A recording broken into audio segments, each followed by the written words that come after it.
Again. Hello everyone, and thanks for joining today's call. I'm Ridwaan Loonat, analyst covering the property sector at Nedbank, and I'm co-hosting the session with my colleague Paul Steegers, who focus on retail and industrials.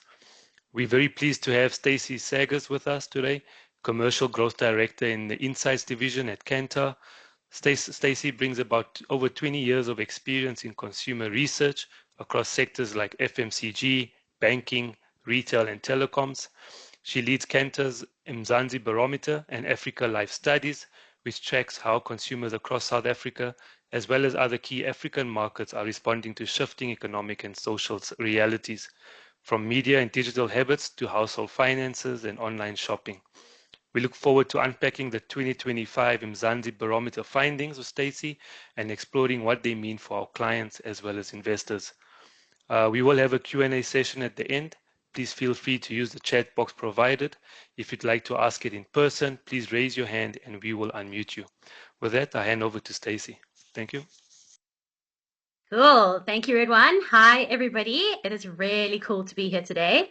It's cool because we have just released these results. This is 2 days hot off the press. We had our big launch of the annual results in Joburg 2 days ago.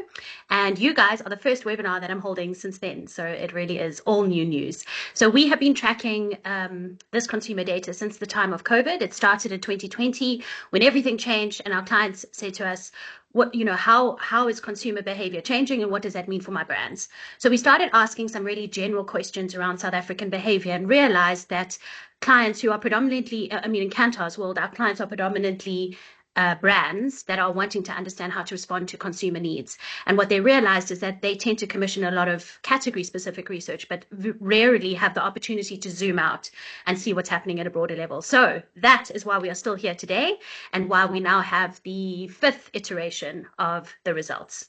So this year we've spoken to 600 South Africans. It is representative of a connected population. So that means people who have access to the internet, which we know, according to maps, to be about 74% of our country.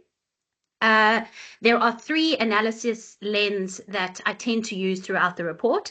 The first is what I refer to as higher and lower household income. It's not to say that that is wealthy versus not wealthy. It's just a means to separate people who are completely hamstrung by their circumstances from others who have a little bit more choice in the brands and the decisions that they make around the brands they use.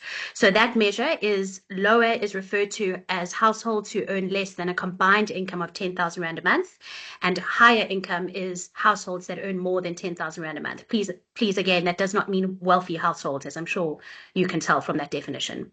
And then the other lens that we use is township-based consumers. So in this particular study, we spoke to 100 township-based consumers, and whenever the results vary, I'll point those out to you. Okay, let's get started. So the first thing is a look into the state of our nation.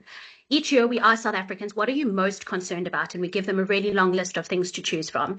The top 5 have remained the top 5 since the time we started tracking. And those are, well, this year what's happened is that crime and violence has moved from position 4 all the way up to position 1. And then we have the rising cost of living, which has also moved up. Corruption in government has also moved up. And unemployment has reduced down to level 4, position 4. That's not to say that unemployment is no less important than it was. It is simply to say that there are certain factors that are superseding that one at the moment. And then, of course, load shedding is so much less of a problem than it was. And that's in position 5. I expect to see it continue to drop down. And then this year, what has happened is that gender-based violence has moved up 1 position into position 6, and that is infinitely higher amongst township-based and lower income homes. All right, so a kind of a look into, well, I guess the first thing is really, if we talk about corruption, it's an interesting thing. So I did this look into there's so much thinking around the corruption in the South African government at the moment, and there's Transparency International run a corruption index perception, or a corruption perception index study, and South Africa sits in position 82 out of 180 countries, which means, depending on how you want to frame the data, that we actually sit in the top 50% of the least corrupt governments in the world, which is just an interesting way of looking at it. But I think what it does is it positions it in the fact that, yes, corruption is a really big concern for us here in South Africa. In the broader spectrum, where Denmark is position 1 as in the least corrupt, and South Sudan is sitting as the most corrupt country, we're actually somewhere in the middle. And then if we turn to employment, which is what we have here, we said to South Africans through the study, how would you classify yourself in terms of employment? And the result is interesting because it actually was a mirror of the employment statistic that we have in South Africa. So we know, according to the Labour Survey, that our official unemployment rate sits at 31%. And actually, we saw the exact same thing here in the barometer. So formal employment sitting at 41% and unemployment sitting at 31%. If you add up the people who are actively seeking but are hopeful, those that are actively seeking but have lost hope, and those have just given up. That sits at 31%. And then we spoke to, and then we wanted to investigate a little bit more around the people who generate their own income. So if you look there, we've got 22% of people who say that they generate their own income through informal business means. So that's an unregistered business. And then 15% who have registered their business. And combined, that's about a third of South Africans who are generating some income via their own means. And I think it's interesting, certainly for business owners and for brands and sort of people like yourself, to understand what it is that people are doing when they have their own employment. And so what we found is that 41% of people who own their own business classify the work that they do as offering services. And amongst that are things like rental income, which obviously is such a big sort of topic and point of discussion in the Western Cape at the moment. Things like maintenance, which is primarily building maintenance, home maintenance, fixing of cars, nail and hair salon was quite a big one, and then everything to do with IT. And then the one that I've highlighted there, which is marketing and social media. So this has continued to grow over the years as one of the means of one of the greatest contributors to the services that are being offered by business owners. And then we've got 36% of people who classify what they do as buying and selling of merchandise. And what we did this year, which I hadn't done in previous years, was to ask how many people are users of the Chinese imported brands like Shein and Temu. And what I found is that 75% of the people that we spoke to in this study have used Shein or Temu in the past year, and 39% of those people said that they're doing it more this year than they did last year. So despite the fact that that there are tax implications for engaging with those brands, it hasn't really served to stem the massive growth in the use of those brands. Then we've got 16% saying that they classify what they do as selling food or owning a restaurant. And interestingly, the marketplace for the selling of food tends to be children's schools. So it's bringing samosas to the school and selling it through the tuck shop, that kind of thing. And then 13% would be financial services. All right, so I guess if we talk about things like corruption, if we look at crime and violence, and if we look at that high unemployment rate, we get the sense that we could be quite concerned about the future trajectory of our country. And so each year we've asked South Africans, how do you feel? How do you feel that the next 5 years are going to play out? And this year, just under 50% say that they believe that things will get better. So that's quite a marked difference to what we've seen last year, and every year preceding last year, it's continued to get better. So last year, it was sitting at 40% of people who said that they believe things will get better, now up to almost 50%. And at the same time, last year we had 44% of people who said that they believe things are going to get a lot worse, and only 39% this year. So it appears that we are moving in the direction of being slightly more positive about the future of our country. And where that over indexes is on the higher income homes. So remember, those are the households that earn more than 10,000 Rand a month, and the younger generation. So as you can see there, more than half of Gen Z is saying that things are going to get better. And then if we bring that slightly closer to our own homes, and we want to say, okay, so you've given us a view of what you think about the country, but how is that playing out in your own households? Well, 2 in 3 people believe that their households will be better off in their households financially in the next year. That's quite a strong position to have, given what we know is a very difficult situation that many households are being faced with income-wise. And I'm going to get into that a little bit later around some of the very real challenges that people are facing in the purchase of basic living things like groceries and personal care items. Yet, despite those challenges, 2 in 3 saying that they believe they're going to be better off financially. And then that skews the higher income homes and the younger, connected population. So I guess it's interesting at this point to say, well, if you think that things in your home are going to get better, what is it that are your sources of income that are going to enable that positive outcome? And this is a question that we only added last year. So I've only got 2 years worth of trended data, but what I can tell you is that each year what I'm seeing is that what makes up the household income is very variable. It is multiple sources of income, and not only that, but each month looks different from the month before. So it's very difficult, even when we're designing research as Kantar, it's very difficult for us to say, okay, we're going to set quotas based on something like household income, because it is so variable in our country, which is why we tend to advise clients to commission based on some sort of lifestyle metric like SEM. Anyway, 50% of what makes up the household income is formal salaries and wages. And then kind of more than 1 in 3 would be the grants, which we know have been impacted with this latest budget. Then we've got 24% of what makes up the household income coming from money that is around that I get into the household from owning my own business, whether that's formal or informal. It's just another source of income. And then the fourth largest source of income into the household remains this year gambling and online betting. So last year we found this. It came to us with a fair amount of surprise when we saw that was in position 4. And at the time, it was 11% of what makes up the household income. And now it is still in position 4, but has risen to 15%. And I've shared this piece of information in a number of different forums, and I get quite a shocked response from most people about it. And taking away from whether or not it is a positive or negative thing, it seems to be a reality, or certainly a perceived reality, that this is how income is making its way into the home. And I wonder, it was really just a point of interest to say, why is this growing?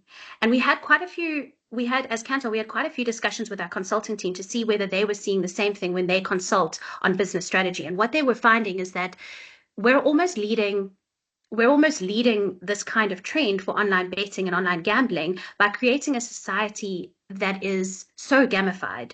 So much of what we do is kind of playing with some sort of tech piece that is gamified in a really cool way in order to access certain rewards. And I'm going to touch on rewards programs that are gaining huge traction in our country. I'm going to touch on that in a moment. But it does seem to be a growing trend around the use of tech to access rewards. So that's kind of the one thing. And then I guess to kind of consider what the implications are certainly for brands who are looking to connect with consumers. If this is such a place of focus, then we need to start thinking about how we engage and how we work towards mitigating the risks that are inherent in that kind of behavior. All right, so we now are going to look into the reach of our nation. So if we're talking about online gambling, what's interesting? Online gambling is responsible for 5.3% of the media spend in 2024. And that's huge when you think about it in the context of who else was advertising in 2024. And online gambling was superseded by only 2 categories, which was retail and like supers and hypers, which we know the likes of Pick and Pay and Checkers 60 have completely dominated the media space in the past year. So they were sitting at 7.3% and only superseded by insurance at 9%. So online gambling is a behavior that is also being driven by the amount of money that is being put behind it. So I kind of just wanted to reiterate the point that we need to be cognizant of this being a reality in the way consumers are making their money and how we as media are driving that. Which leads me into the reach of our nation, which is all about media and social media habits. So let's start off with how people consume data, because we know that data in our country is extremely expensive. And if we're going to be talking about the use of media and online media, we need to understand how people access the internet.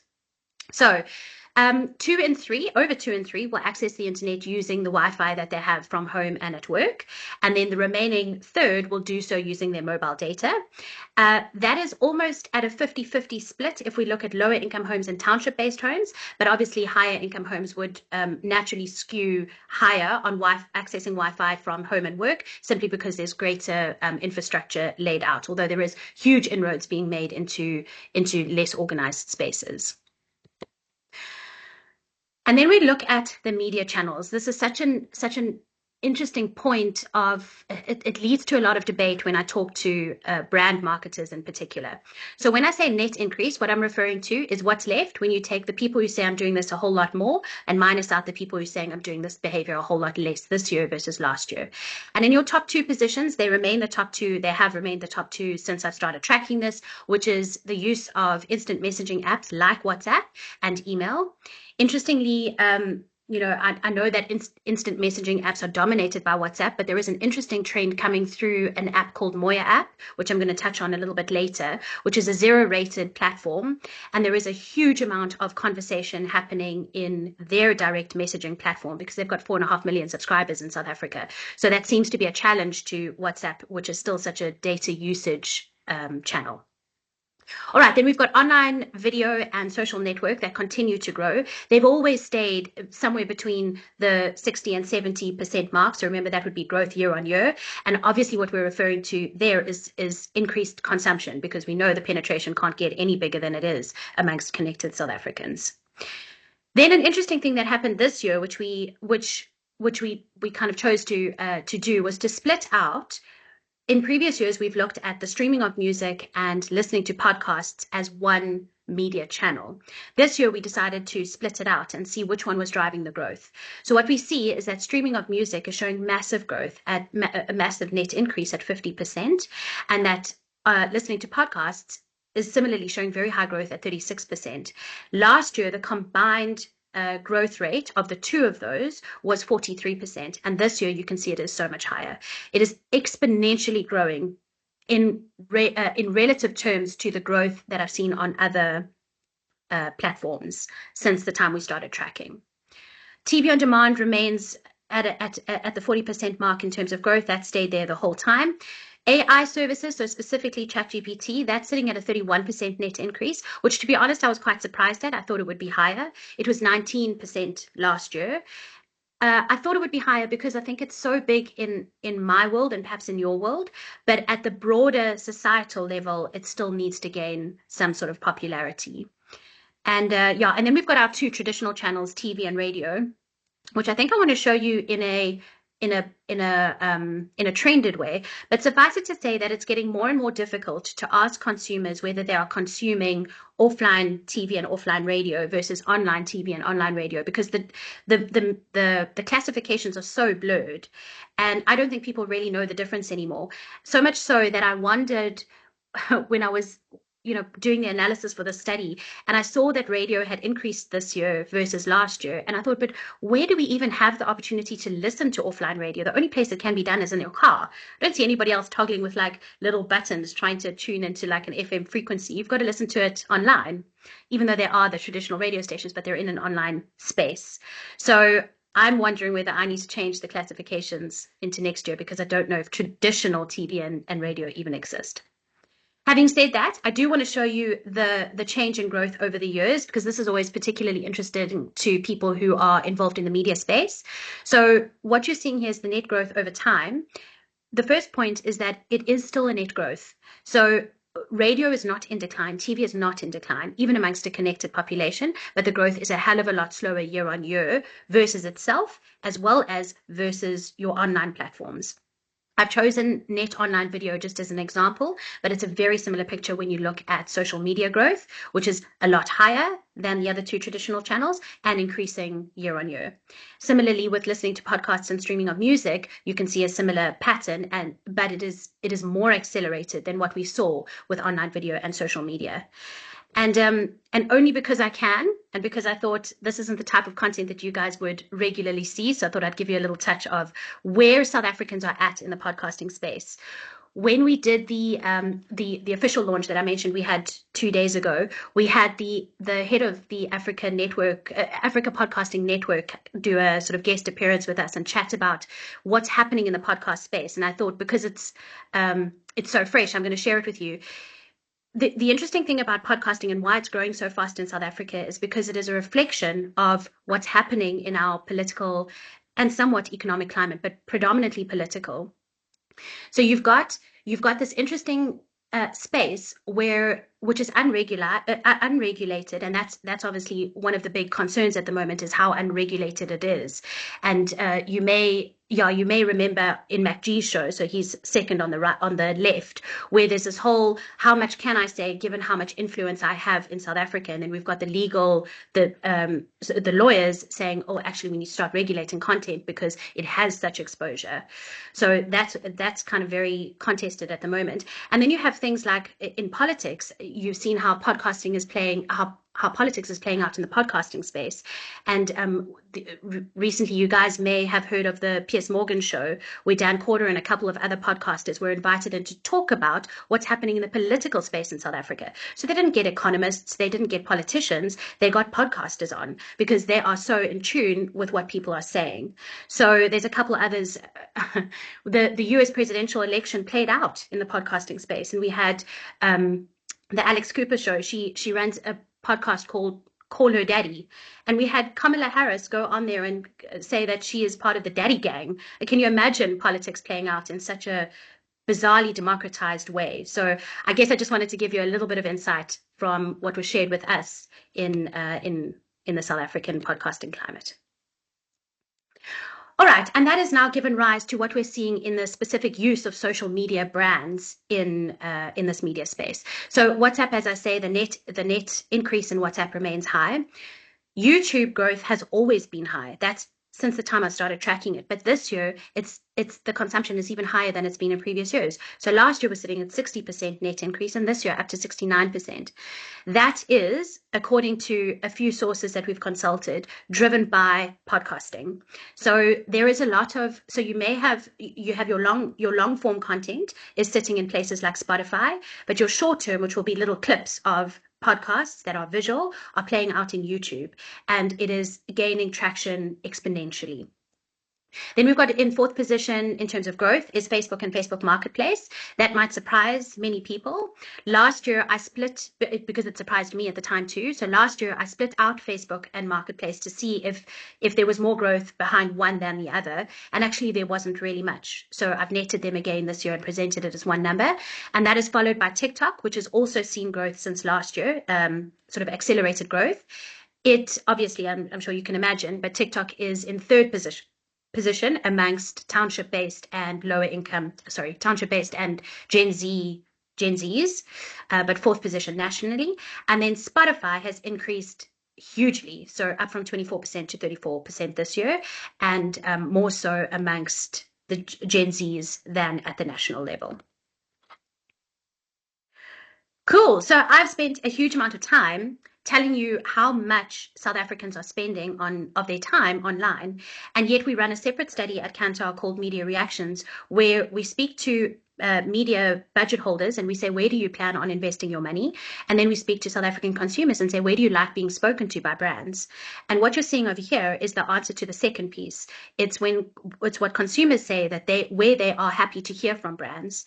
And everything in purple over there are offline channels. So what this is basically saying to us is that South Africans, and this is a reflection of the world too, because we run this study in multiple markets, are not interested in being spoken to by brands in their online spaces, because those spaces are places of entertainment. And it is a reflection of how brands are really struggling to create content that is able to, that is entertaining enough to be something that people want to watch and see. And so our big sort of challenge to brands all the time is to consider almost swapping out the word advertising with the word entertainment in the creation of conversation with consumers, if you plan on making use of this exponential growth that sits in online spaces. Okay, let me see how we're doing for time. All right, good. So the plate of our nation So this is, I mentioned earlier that I want to give you a snapshot into how South Africans are consuming within their households, because we know that after that it's basically your food into the home and the cost of transport, and after that what you've got left is what you can spend. So this gives us a good view of what consumers do have left. This data comes from Kantar World Panel. World Panel is, well, in South Africa, we actually have the biggest panel on the African continent. It's 6,500 homes, and it is representative of South Africa, not just connected, but full South Africa, all the way from SEM Supergroups 1 to SEM Supergroups 5. And what we do is that panel of primary household shoppers keep their till slips for every grocery purchase that they have within the month, and then it's all captured and audited, and we use that data to understand how people are spending their money and behind which channels and behind which products. So to provide a kind of snapshot for where a sort of a positioning for where homes are, is to say that the inflation on a grocery basket of 116 of the key products in the home is sitting at 8%. So that 116 they span grocery products, they span personal care and home care. So it's all the stuff that we would need, the basic things that we would need to survive as a household. That is sitting at an inflation of 8% at 2024 versus 25, which is surprisingly actually half of what it was this time last year when I was doing this, where it was sitting at 16%. Nevertheless, CPI is, at the time when I was putting this report together, at 3.2%. So obviously the net is that we are paying more for our groceries than what we're getting in income increases, should we be getting any of those. Then another kind of interesting thing that we've noticed is that there's a little dance that happens between rice and maize every year. So in 2023, we had the same picture you're seeing here, which was massive inflation on rice and virtually nothing on maize. And then last year in 24, that swapped over completely. And this year, again, I see it's gone back to normal. And I consulted with some of our clients. We obviously have a whole bunch of grocery clients. And I was just about to mention the brand, but I guess it's not necessary, but they were saying that kind of dance happens with rice and maize quite a lot. And then just to position it, so beer sitting at 6%, bread down at 2%.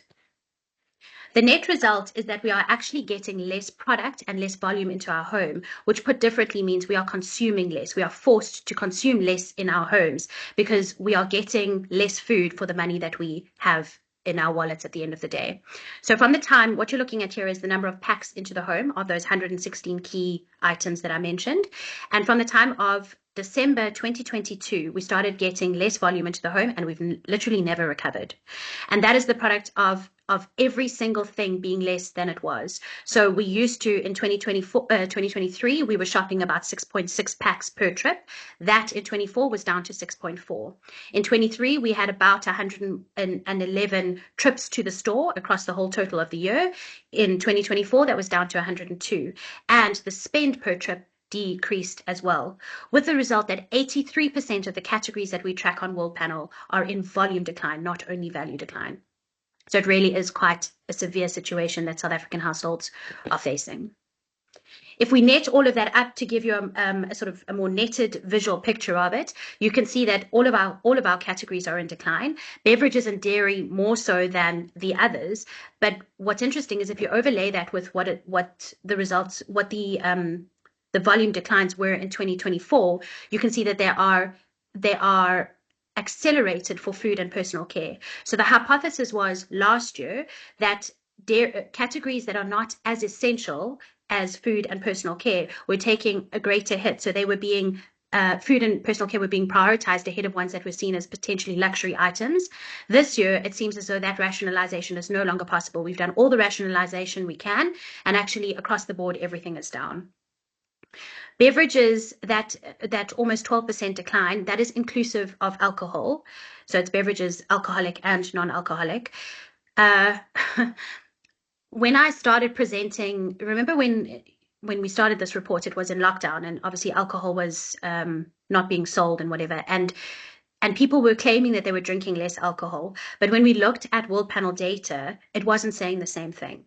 Interestingly, though, from last year, so from 2024 into this year, alcohol is in deep decline. And I think what this is saying is that when you're in a country that has never really actually deprioritized alcohol, and you are suddenly seeing these deep declines. I'm talking about cider is sitting at 23% decline. Beer was at, I might be misquoting it by 1 or 2%, but it was at about 7% decline. Even wine is in decline. When wine is in decline, that's quite a severe indication that the category is really facing trouble. And I do often get the question of, do you think that's this whole move towards non-alcoholic drinks? No, it's not. So yes, non-alcoholic drinks are growing, but they're growing against a very small section of our country. This is prioritization of household budgets. Okay, so there are two things that we can do to mitigate this impact on our households. We can do more of certain things and do less of others. So what are some of the things that we are doing more of? We're going out of our way to make sure that we find the best prices. I'm going to show you how in a moment. We're trying out new brands that because they're cheaper. What I always say to my brands is that is what 100% a challenge though, because as much as people are trying out things that are cheaper, they are sticking with things that they know and love. And so it just makes the challenge all the more important.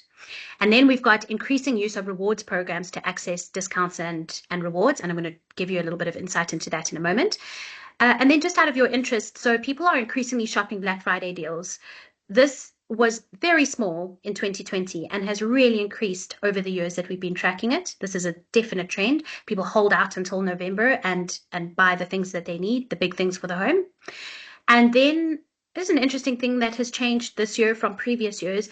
They looked like there was this trend from 22 and 23 and 24. I saw this trend towards lay-by and away from credit. This year, actually, they're looking the same. So it seems as though we're using lay-by in certain circumstances and credit in others in order to balance out our needs. Okay, so let's talk about going out of our way to find the best prices. This is also World Panel data. It speaks to the different channels that are shopped in 2024. And you can see that there is consolidation behind the use of supermarkets and hypermarkets, and there's movement away from traditional trade. So I think that this is two things. I think it is we are able to manage our budgets better by using broadsheet and things to plan how much we're going to be spending in each of the stores that we go to. You can do that in an informal trade. It's a whole lot harder in the informal trade. And then there is also, there's a lot of contention around expired products within spaza stores and how and whether that is being regulated. So I did do a couple of focus groups in one or two areas, and anecdotally people were saying that they are preferring to not use the local spaza shop anymore for fear for their health. So that could also be something. And then, as I said, and I have pointed out before, but the use of liquor stores is in decline that you can see. All right, let's talk about these rewards programs. And I feel like, it is really playing out in grocery. Like if you need to look at a category that is doing this well, look to South Africa's grocery category. The others are not managing as well. So these are the grocery brands, and I'm just using this to highlight, to speak more to the concept than the brands themselves. But this is how many South Africans use these different rewards programs. So more than 2 and 3 are using ShopRite. So that's the fundamental one. And then we've got followed by Checkers, Pick n Pay, Clicks and Spar. Okay, so it's all of our brands. Now, if you contrast that with, and I don't have it here, but it is in the slides that you guys will get after the presentation. We've done the same thing for the banking category and for the telcos category. And what you will see is that uptake of those programs is significantly less than it is for retail. And banking, I can understand, because generally you're only going to be part of that rewards program if you bank with said bank. But telcos, come on, telcos have the same kind of coverage as grocery brands do, and yet uptake of those programs is significantly lower. Why? Because they are difficult to use, and they're certainly difficult to understand, and they have not tapped into unpacking or addressing the fundamental need that South Africans have for a rewards program. And that will differ by category, but I do think that the grocery brands have really tapped into that very, very well, and that's why they're doing so well. And then I've used this little case study at the top because you can't help but see FNB and Pick n Pay everywhere you turn these days. Last year I was saying the same thing for Checkers 60. What I find quite interesting is how their approach is so inclusive, so broad. So for example, you've got the Burger Friday at Pick and Pay where you can get, I mean, I'm surprised at how much you can get for that, 50 Rand. So you can get 4 burger buns, 4 burger patties, a lettuce, 2 tomatoes, and some processed cheese. You can feed an entire family for 50 Rand if you swipe with your F&B card. And you know, so they're obviously tapping into the need for to assist with managing finances within the home.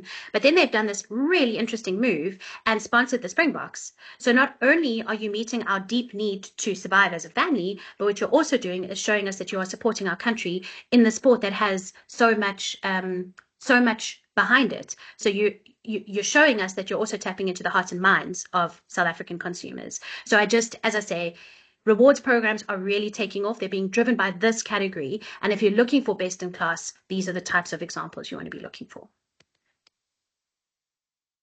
All right, I mentioned there are also things that we need to do less of. And these are predominantly luxury food items, eating out, and alcohol. So I want to touch on the luxury food items. Last year, I mean, here's the thing. If you say you're cutting back on luxury food items, it's relative. So what is luxury to me will be different to what is luxury for you, depending on how much, on what kind of resource you have access to. But what I wasn't sure about last year was whether luxury food items mean extras or whether they mean giving up on the brands that I love, because that's a fundamental difference if we're talking to brand marketers. So this year I included that statement at the bottom there, food brand that I trust, and only 14% of people say that I'm going to forego the food brand I trust, even though 2 and 3 are saying I'm going to forego any luxury items. So I think the point there is quite clear. If I don't see it as a necessity, it's likely I can trade it off, but if I believe in a brand, I'm sticking with it. Alcohol I've chatted to.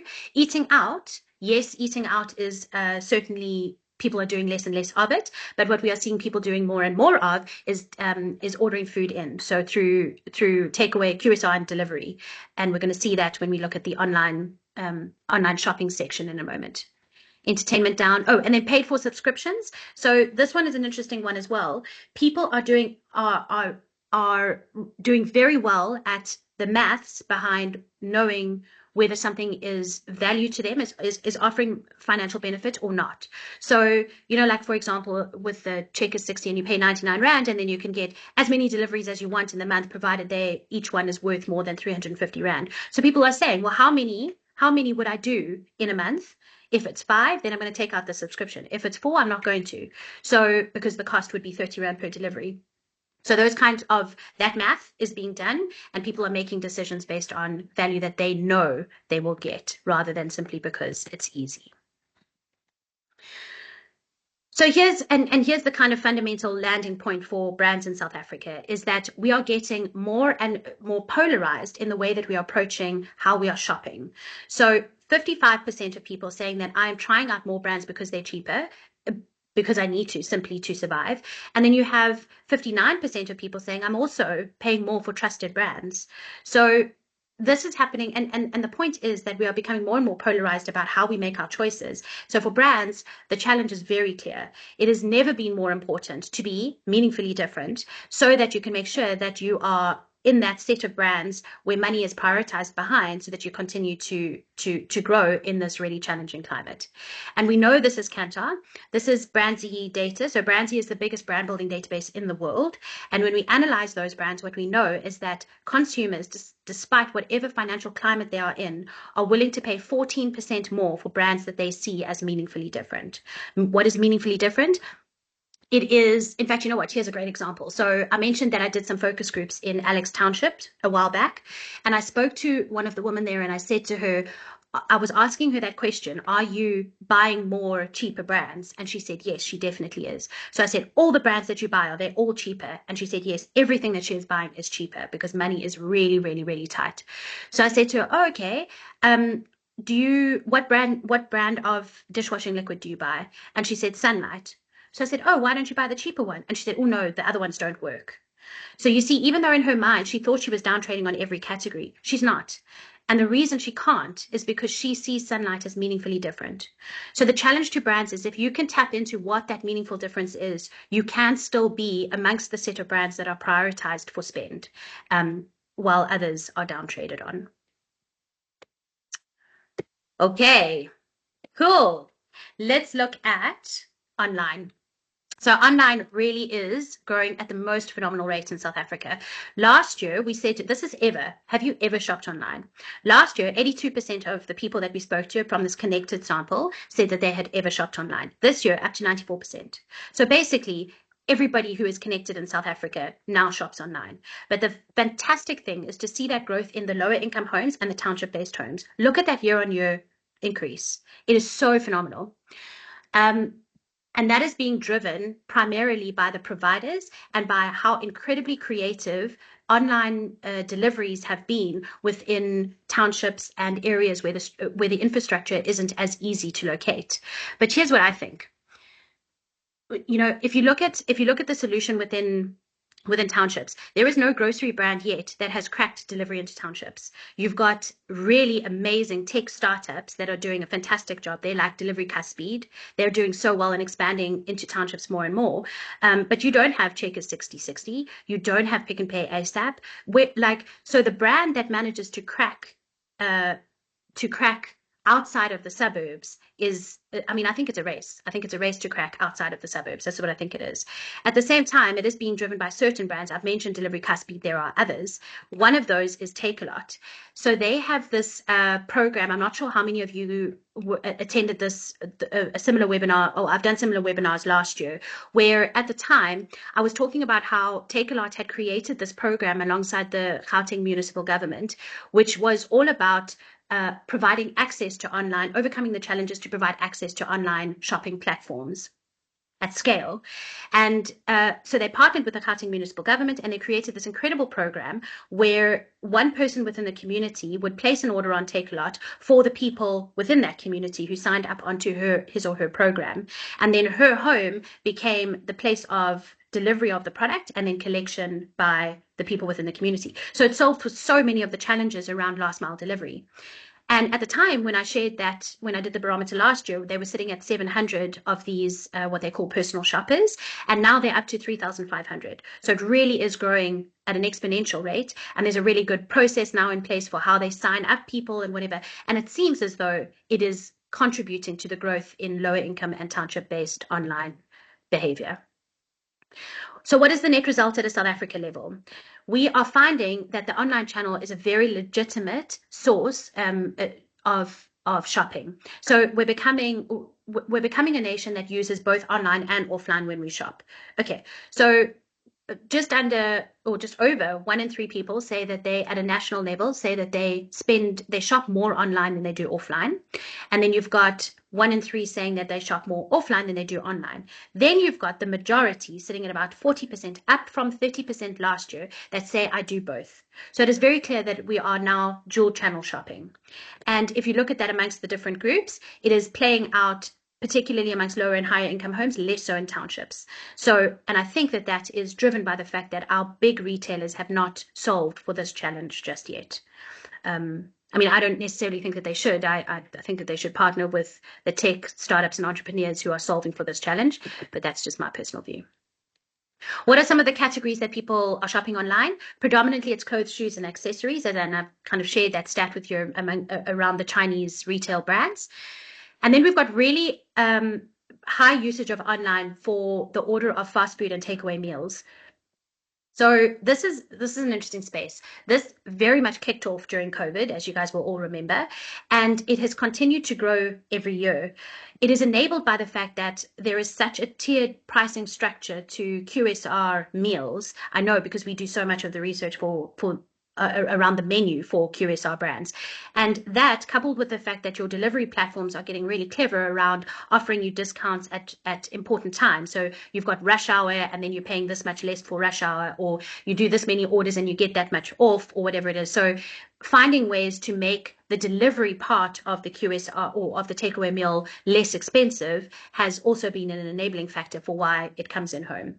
Simultaneously, South Africa, Kantar ran a study. It's a global study, so South Africa wasn't one of the markets, but I still think that the results are worth noting, is that 3/4 of adults would consider buying a fast food meal because of the fact that they tend to have some kind of price promotion or daily special rather than going to a sit-down full-service restaurant, which is why, as you saw saw earlier, people are cutting down on the full service restaurant experience in favor of fast food and takeaway.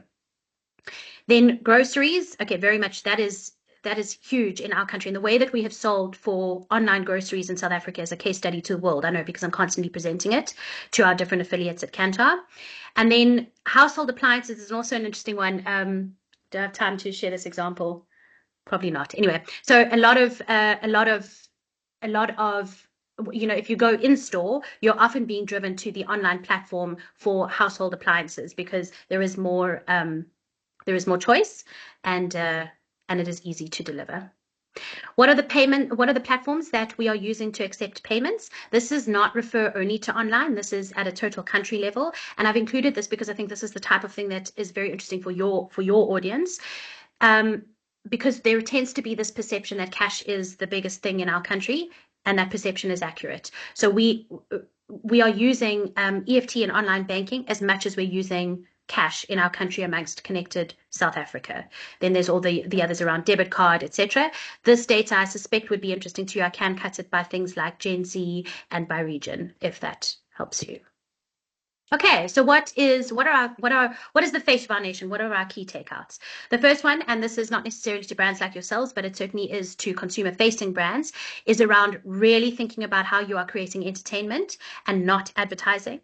Because if you are like Unilever, sending 50% of your marketing spend behind online and socials, best you make sure that you know how to create entertainment, because the whole thing will fall flat otherwise.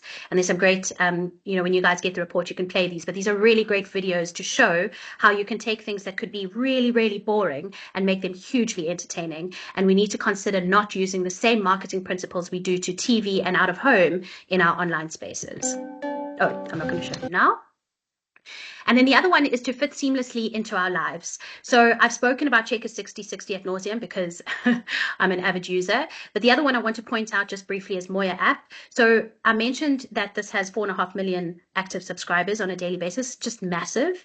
And why it works so well is because everything within this app is 0 rated. And you can do so much in this app. You can check where to pick up your SASSA grant. You can take out funeral cover. There is education support for parents who are training grade 2 and grade 3-year-olds.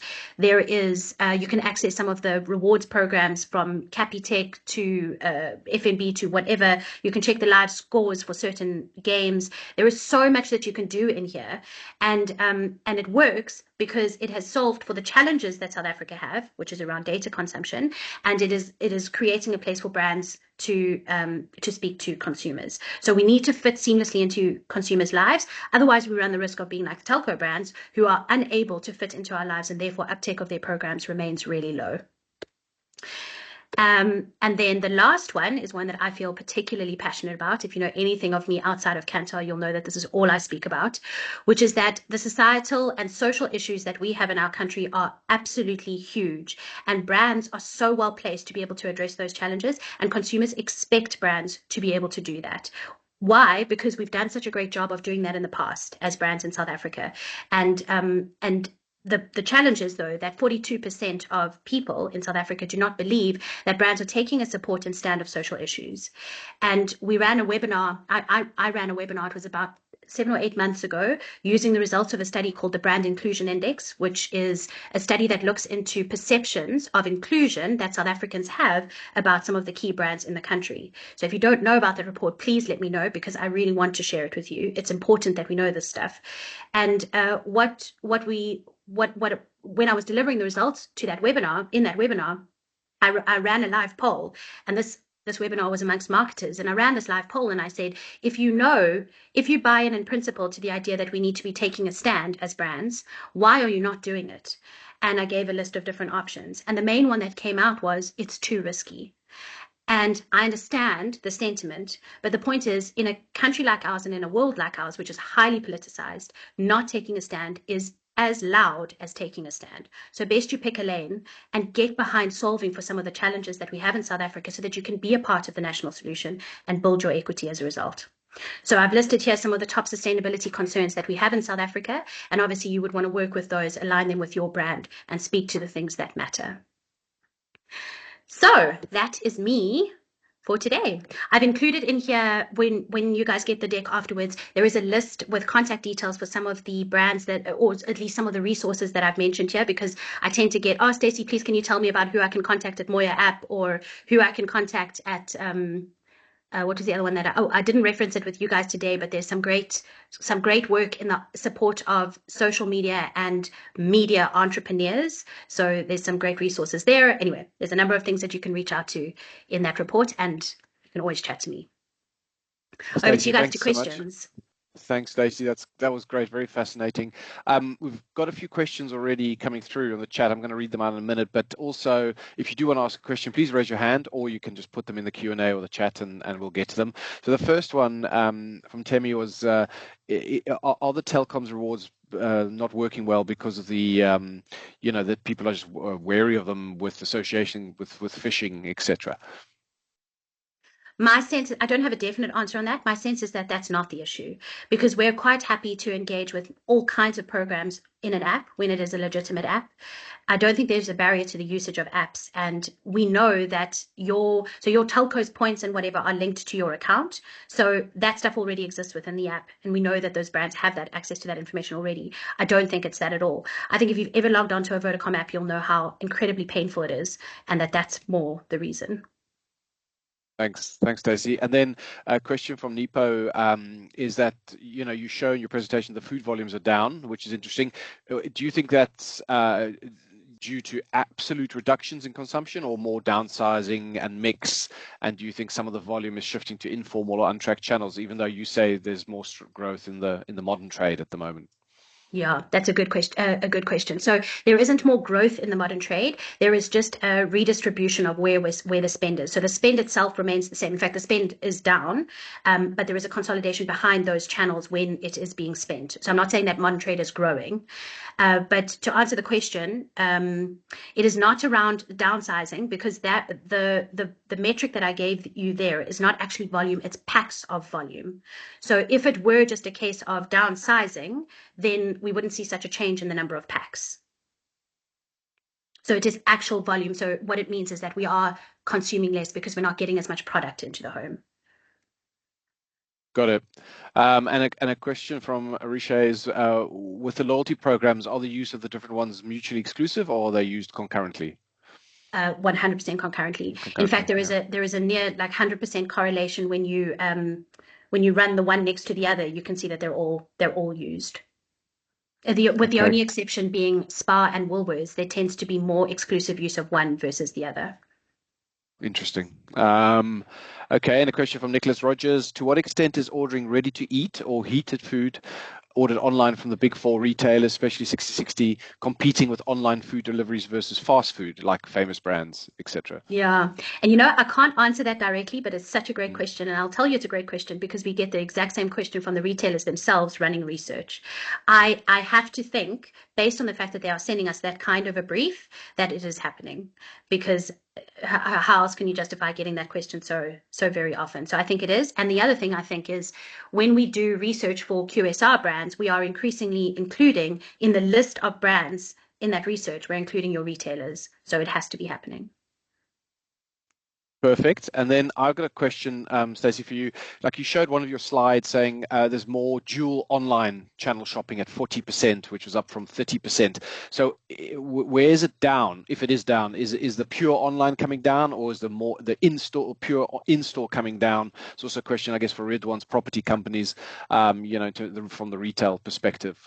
What are we seeing there?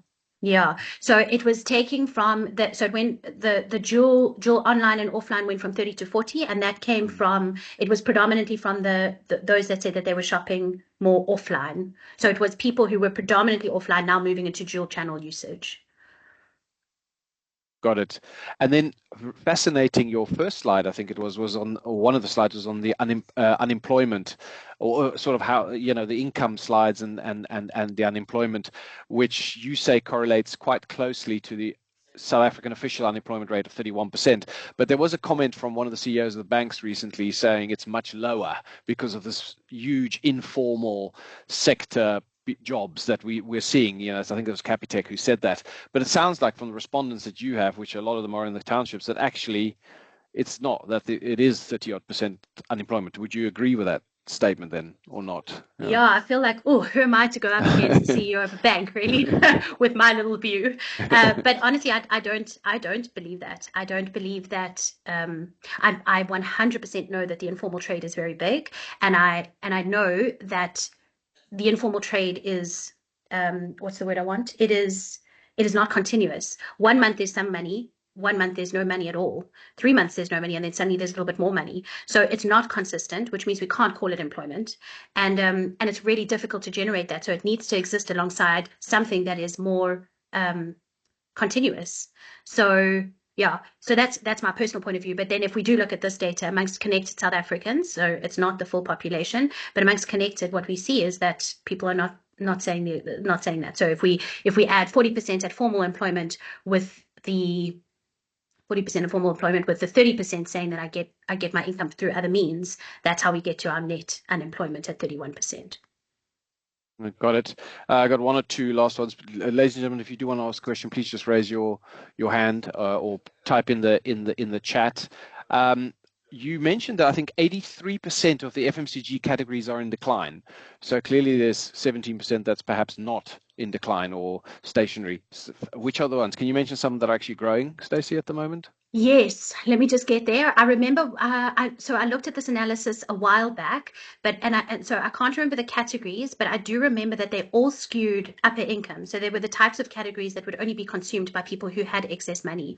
So I can get you the actual list, but it was something bizarre like, what was the one? It was like, oh, whatever the category that would be that includes things like soy sauce.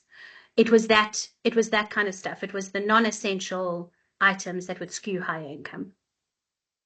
Interesting. Thank you. I got a question from Sean Chowkey. Sean, please unmute and go for it. Yeah, thanks, Polly. Stacey, thank you very much. Very interesting. Quick one from me. When you look at the township or informal market versus the opportunity on the retail side to still consolidate that space. So two things. Do you think there's enough scope to solve for consolidation from the formal side in terms of eating up that share? And then the second part of that question is the market structured in a way that there are so many pieces that you can't solve for, and it's actually best for the market to stay the way it is? Or where do you see that opportunity gap? Are we 10% away or and so forth? Thanks. So can I just clarify? So when the first part of your question, it's more around consolidation. So do you think there's room for formal retail to still consolidate the informal market? And then the second part of it, it's just around where do you think it settles and what would the challenges be and which piece of the equation can they not really solve for in terms of that market? Yeah, thanks. You know, Sean, I really, really, really hope that big retail does not solve for all the challenges, because that would put a huge percentage of our population out of work. But what I do think is that there needs to be support behind spaza owners, for example, in supporting them with how to address some of the challenges that they're facing, the same way that we would support any set of entrepreneurs. So I really hope not. And I don't think that as a country we could ever really go there, if I'm honest, because they solve for challenges that big retail can't do at scale. So I don't think so. And then your other question, my goodness, I feel like my brain is a sieve. The second part of your question was around, will there ever, no, that was the first part. Oh. So the second part of where do you think the market settles between formal and informal? Informal. And specifically, which challenges, maybe if you elaborate on the first part of your answer, which challenges can they not solve for? Is it the scale side of it or not? Thanks. Yeah, no, I think it's absolutely the scale. So the fact that spaza shops are really small, it's very difficult for retail to do that same job. If they get really good at the last mile delivery side of it, they could actually infiltrate the spaza market. But I'm hoping that they partner with entrepreneurs who have already solved for that problem and are supporting businesses in a different way. I don't think that they can. I just don't think that they have that kind of reach and scale. Thanks. Very helpful. Thanks, Sean. So we've got a question for Maurice Shapiro. Do consumers spend cash rewards such as e-bucks, Discovery Miles in the same way they spend cash, or is it more seen as a discretionary, non-budgeted spend? It depends who you speak to. So when we've asked that question of lower income groups, they are literally including that as part of their budget. So initially, when brands started coming up with this idea, they thought that they could position it as, oh, look, we're giving you a little slice of luxury that you wouldn't otherwise have been able to access. That isn't how it's playing out. So it's not hedonistic that way. It's actually, I really need that extra $4.50 and I'm spending it on a household need rather than a luxury. So if you speak to higher income, it's a different story. Got it. My last question, and then I'll hand back to Ridwaan, is are you seeing any more interest from consumers in spending on credit? Because I think there was a slide where you showed credit and lay-bys was sort of similar, but at 32% or something like that.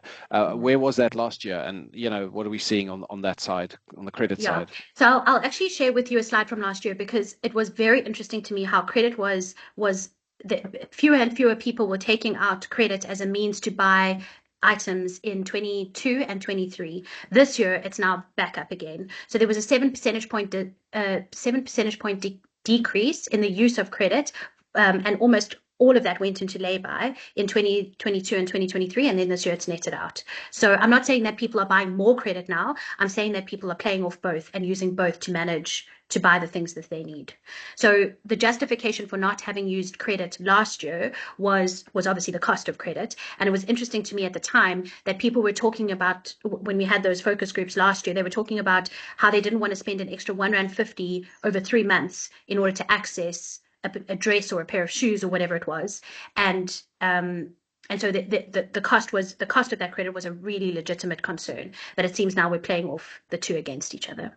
Well, perhaps in tandem. Thanks. Stacey, thank you very much. I'm going to hand back to Ridwaan and over to you, Rids.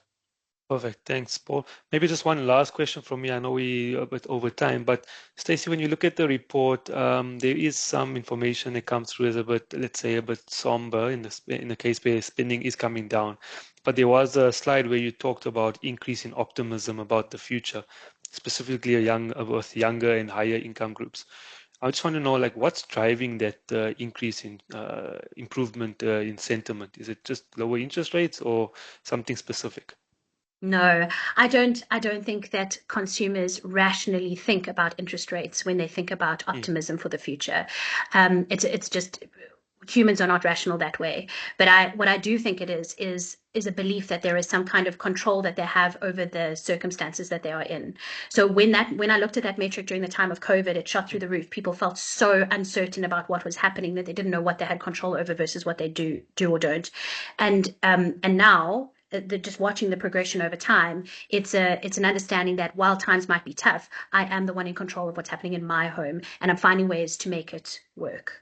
So I think it's really just creativity and problem solving. Perfect. Thank you so much, Stacey, and everyone for joining on today's call. We will share the recording as well as the presentation after editing. With that, I'd like to end the call and thank everyone for dialing in. Enjoy the rest of your day. Cool. Thanks, guys. Thanks, everyone. Thanks, Stacey. Thank you.